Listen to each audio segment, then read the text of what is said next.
Of Denver, but in the present time, the Broncos are going to welcome America's team to the Mile High, a rematch of Super Bowl 12 when Dallas beat Denver 27-10. But it's been all Broncos as of late as they've won 7 straight over the Cowboys. Of course, Broncos head coach Sean Payton spent time coaching in Dallas in the early 2000s, but ultimately both of these teams could use a win. It's the NFL's best offense facing off against the NFL's best defense. So let's get into the game plan with our experts, JP Acosta and Ryan Wilson, joining the program. Fellas, good to see you. We're actually going to start on the Denver side of this because I think everyone is still scratching their heads trying to figure out what the heck changed for the Broncos in that fourth quarter. A 33-point comeback spearheaded by Bo Nix. It was one of the largest comebacks in NFL history. Ryan, have you processed what you saw on Sunday, and how the heck did they do it? I probably processed it a little better than Brian Dable and Jackson Dart. And Brian Burns for that matter. But it is still hard to wrap your brain around the idea of being up 19 if you're the Giants going into that fourth quarter, then somehow giving up 33 points. And I think it's a great story in terms of how it ended for Denver, but I still have a ton of questions about that offense, which has sputtered for large parts of this season. They don't have any real big wins this year, even though they're 5-2. They beat a battled or a beaten up Eagles team, but the other wins leave you with more questions than answers. And I think we need to see a little bit more consistency out of the offense and Sean Payton, and I think he would admit to that. But they weren't able to do anything for the first 45 or so minutes. So we'll see what happens this week. A win's a win, and you're going to take it in the NFL. But it's not like I suddenly feel great about this Broncos team after they've lost to the Colts and the Chargers, and I'd be hard-pressed to have an argument where I think the Broncos are better than either one of those teams as we currently sit here. That can obviously change, but in terms of the first 7 games, and most recently that last game on Sunday, great win, still a lot of questions about Denver. Yeah, and I think I agree with Ryan here. There's a lot of questions that still are had about the Broncos offense, specifically about the sustainability of their offense, especially if the run game isn't working. Can Bo Nix move this offense on his arm? But that's exactly what happened in the fourth quarter of the Giants game. That was the most chaotic fourth quarter I think I've ever seen in the NFL in terms of just things are just happening. Things are flying around. There's pass interferences that aren't pass interferences. There's field goals. There's people chasing after referees at the ends of games. But I think for the Broncos continue this trend and continue this to improve on this victory, they need to get Bo Nix to start passing the ball better in early passing situations. If they can start using that passing game to move the ball instead of relying on a run game that's going to be without their starting left guard Ben Powers, I think that'll help create some more sustainability within that offense. Let's keep the conversation with Bo Nix, guys, because he went from being like everyone was booing him, they wanted him off the field through the first 3 quarters, and then he just turns it up in the fourth. JP, you mentioned it, he was using his legs. He actually told our Melanie Collins after the game, quote, "I feel bad for the people that left early." I think the people that left early would have liked to see a complete performance from Bo Nix, not just a fourth quarter performance. So JP, to your point, how can Bo get off to a fast start to help this Denver offense? I think to help Bo Nix and the Broncos offense get off to a quicker start against the Cowboys, they need to start involving him with his legs and use a quick game early in the game. I think getting him involved in the run game, using some designated QB runs instead of just option plays and packaged RPOs, I think that'll get him into the flow of the game. It gives the defense another piece to account for in the run game. It forces you to answer a lot of questions when it comes to playing the run against light boxes, which is exactly what Dallas wants to do. So if you can involve him in the run game a little bit more, you might be able to open up some holes downfield. No, I think JP's exactly right, and obviously he's watched this tape under a microscope. But even just going back and watching Bo Nix in that fourth quarter, and Jackson Dart as well, we saw Bo Nix, in fact, win with his legs and win pretty easily. And I don't think anyone is now surprised that Bo Nix is a good athlete. Maybe last year when we saw him run a little more, people perhaps didn't see that from not watching Oregon and Auburn prior, and that's okay. But the other thing is when you go back and see some of the throws that Bo made, a lot of question marks, especially down the field. In the fourth quarter, he connected on those throws, and those are some big boy throws that we've seen him be pretty spotty on so far this season. He's not playing nearly at the level he was a year ago, but you could argue that the offense isn't either. I think the conversation that JP is having is right. You need more balance. Sean Payton, I don't think, is suddenly not a very good play caller. I just think they haven't been able to connect consistently. The good news is you're 5-2, not even halfway point of the season. You can fix these things, but if you don't fix them, it's not sustainable, and you might get to the playoffs, but it's going to be a one-and-done situation. So good problems to have. I would imagine, if you're a team that's not 5-2, but certainly things that need to be fixed. Yeah, it's just been a roller coaster, I think, of just the emotions, the statistics. It is interesting, though, our research team giving us this nugget. Bo Nix and Dak Prescott nearly with identical stat lines coming into this game. And Ryan, you know my favorite subject is a guy named Dak Prescott. I love that everyone is finally coming around to the notion that he is an MVP caliber talent. I know with the injuries and some of the interceptions a few years ago, it's kind of gotten messy. I'm curious, though, Ryan, from your perspective, why is it this year for Dak Prescott that he's starting to see all of the things click? Is it just the weapons that he has that he's throwing to? Because he's doing this, and we'll talk about it in a minute, with a terrible defense. Yeah, truly and utterly terrible. So the fact that he's doing it at this level is even more impressive. Honestly, Haley, and you know this because you're a diehard Cowboys fan, I think a lot of it is just he's been unlucky in the past. There have been some decisions he's made that he would want back in previous years. He's very low in interceptions this year, among the best in terms of not turning the ball over, one of the best in terms of completion percentage, in terms of total yards, in terms of touchdowns, and obviously touchdowns to interception ratio. It helps that he's throwing to George Pickens when CeeDee Lamb wasn't out there, so that helped alleviate the loss of not having your number one receiver. Jake Ferguson's playing at a high level. Javonte Williams in the run game is starting to get things going, so I think that balance offensively has certainly helped Dak Prescott, but there's no mistake about it. He is, in fact, playing at MVP level. He has earned all the recognition he has gotten thus far this season. And the other thing is, and you could probably ask Bo Nix and Sean Payton, the stats might look the same on paper in black and white, but you can ask anyone on planet Earth, and they're taking Dak Prescott every single day of the week over Bo Nix if you need to start a team tomorrow for the rest of the season. I'm not saying Bo Nix is a bad quarterback, but the reality is Dak has outplayed him by a large margin through 7 weeks. And I absolutely agree with Ryan when it comes to the sustainability of the Cowboys offense. It feels like it's in a much better place than it has been in previous years. In the past few years, Dak Prescott has been asked to do everything in this offense. The margin for error is so wildly thin that if Dak Prescott is even off a little bit, it turns into a chaotic play, like a sack, like an interception, or an incompletion. With the sustainability of the run game improving, I think one of the better hires this offseason has been Clayton Adams coming over from Arizona to be the Cowboys offensive coordinator. The run game has been so much cooler, and in adding George Pickens and CeeDee Lamb, who are such great complements to each other, Dak Prescott's margin for error is a little bit wider. He's able to push the ball downfield. He's able to make the tight window throws that he's always been able to, but it's been kind of coached out of him over the last few years because they've had to win so far in the margins in the quick game and intermediate passing game. So now you're really seeing Dak Prescott sort of unleash the deep ball, and it looks really fun. Dak Prescott picking up his 79th career win. He passed our colleague Tony Romo for third most wins in franchise history. So they are doing some good things when it comes to the offense. Producer Jack was asking me for some players earlier for a parlay we're doing later in the show. And every time he asked me for a offensive position, it was easy for me to name a Cowboy. He asked me for a running back. I said Javonte Williams. He asked me for a tight end, Ryan, and I said Jake Ferguson. The list goes on and on.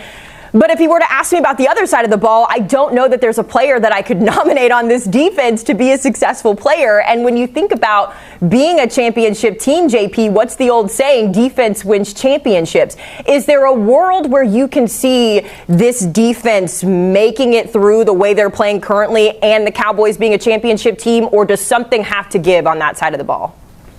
Yeah, I really don't. I think something has to give on the defensive side of the ball. Where the Cowboys want to win as a defensive unit is creating negative plays. They want to get interceptions. They want to get sacks. They want to get turnovers to get the ball back to the offense to put the game out of reach. The problem is they haven't been able to get pressure at all this season, and all the chaotic plays, all the interceptions, those haven't really been happening so far this year because Trayvon Diggs has missed time, because DeRon Bland has missed time. You're not having all of your consistent starters in the defensive backfield.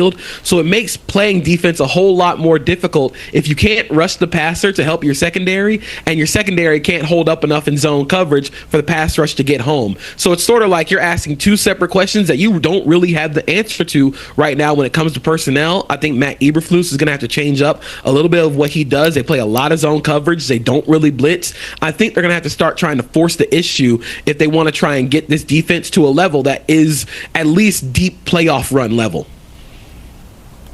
No, I think that's right, JP. And here's the thing, Haley. When you look at the stats, whether advanced or just traditional, the Cowboys usually last defensively in just about everything you could think of, and probably some categories you can't. Whether it's against the run, whether it's against the pass, whether it's in the red zone, you certainly know. By the way, JP mentions they're terrible against rushing the quarterback. There's only a player that could help them. If only there was a generational talent that knows how to get to the quarterback that used to wear a star on his helmet, Ryan Wilson. If only. So, right, and JP's point about maybe mixing things up, what's the worst thing that can happen if you start blitzing more if you're Matt Eberflus? Nothing. You're still going to give up 35 points a game. The only question becomes, do you get home a few times? Do you create some of those turnovers that have been lacking over the first 7 weeks? Because you know what Dak and that offense is going to bring.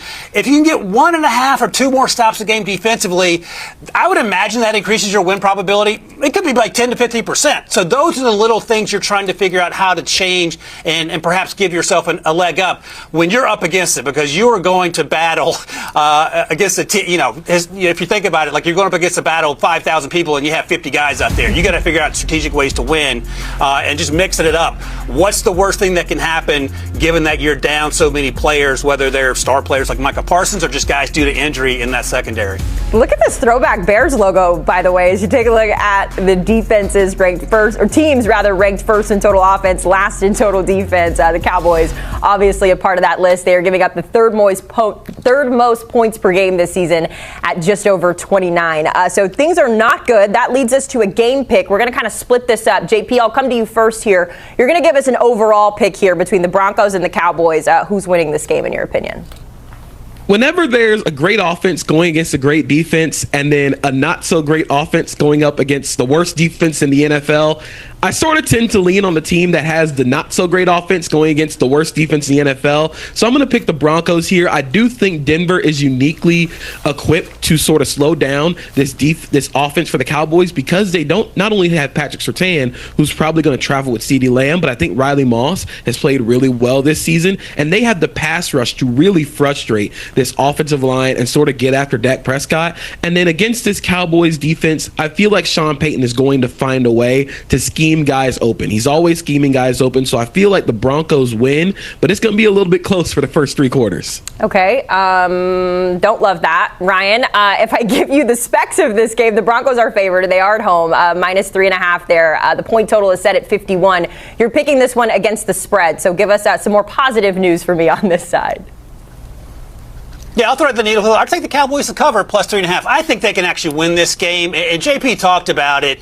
I don't know. I know what's going to happen with Patrick Surtain because he's always played at an elite level. I will take George Pickens versus Riley Moss every day of the week. If that just means 3 jump balls, George is going to catch 1.5 to 2 of those, and that's going to put you in position on the right side of the field to perhaps turn that into points. The question is, can you slow up even a mediocre Broncos offense? The answer is probably no. So it's going to have to be a shootout. We're going to have to see something north of 35-ish points if you're Dak Prescott. I think they can get there. Worst case, I'll have them cover, just in case to cover my bases. But I'm really enjoying the way this Cowboys offense has played so far this season. Listen, George Pickens is going to hurdle whoever he has those jump balls on. He's going to catch it and then hurdle the players. No one's going to be guarding Jake Ferguson. I'm taking the Cowboys here just because I can. Fellas, appreciate the time. Always. But Chris does, because I thought November 4th was next Tuesday. So the good news is for not only myself, but for all the NFL teams, they have a lot more time to figure out exactly what trades they would like to make before 4 p.m. on Tuesday, November 4th. However, we've got insiders, we have experts, analysts. So we're going to bring in one of them, Tyler Sullivan. We're going to talk about maybe some of the top targets and what the Cowboys would have to give up. Yeah, let's get a little crazy, right? I mean, those other ones, they're fine. They're probably a little bit more realistic, but Trey Hendrickson is someone that I think may be on the move. The Cincinnati Bengals will have to look themselves in the mirror. Yes, they are above 500. They're coming off a win against the Pittsburgh Steelers. They traded for Joe Flacco. They're scratching and clawing and trying to put themselves back into the conversation. But if we're being honest with ourselves, we look at the Cincinnati Bengals, and I don't think that anybody is afraid of them right now. And we don't know what Joe Burrow is is going to look like if and when he comes back and where this team is going to be. They have shown us over the last couple of years now that Trey Hendrickson is not somebody that they want to sign long-term at 31 years old. They gave him a little bit of a sweetener this offseason after really a lot of drama surrounding his possible and ultimately no extension. And so if you're at the deadline here and you're saying, okay, we're going to lose this player in what feels like a lost season, why not we just try to explore the possibility of moving on from it? If you're the Dallas Cowboys, yeah, you did lose Micah Parsons. You sent him away to Green Bay, but you still have a need at pass rusher. They are top 5 in the NFL in pressure rate, but they haven't been able to get home. More middle of the road in terms of sacks, middle of the road in terms of pressure. And of course, we know the defense overall has not lived up to any sort of expectation, bottom tier in the NFL. You look opposite, Jerry Jones is looking at a top 5 offense in the NFL. He needs to do something to give a playmaker on that defensive side of the ball to really help out his overall team. So I'm willing to give a second-round pick for a rental piece. And of course, maybe they sign him to a long-term extension, but I would go for that high second-round pick, and I would even throw in a player there as well. Mozzie Smith, defensive tackle, former first-round pick, hasn't lived up to that billing in Dallas, but he is someone that could maybe use a change of scenery, and it would give Cincinnati an instant player on the defensive line. Let me ask you this, because the rumors are that the Bengals are not looking, with Joe Burrow out there, not necessarily looking to move him. Do you think, what probability do you give that he does in fact get moved? I would say it's probably a true coin flip, because I truly think that they probably should move him, because if they are not going to sign him to a long-term extension, and there has been no prior evidence that they are going to at this juncture, you kind of have to be realistic with yourself. This is probably a lost season. Yes, Joe Flacco is a good story, but I don't think that's winning you a division. I don't know if that's getting you a wild card spot. And again, you want to contend in 2026 at this point. You want to contend in 2027 when Joe Burrow is healthy. You get yourself a second-round pick from Dallas that's only going to help you at a low cost on a rookie deal bring in a playmaker for next season. So to me, I think it would make all the sense in the world, but it's hard for teams to look themselves in the mirror, so that's why I say it's really 50-50. All right, one more team to talk about. We'll stay in the AFC North, and we're going to talk about the Steelers here.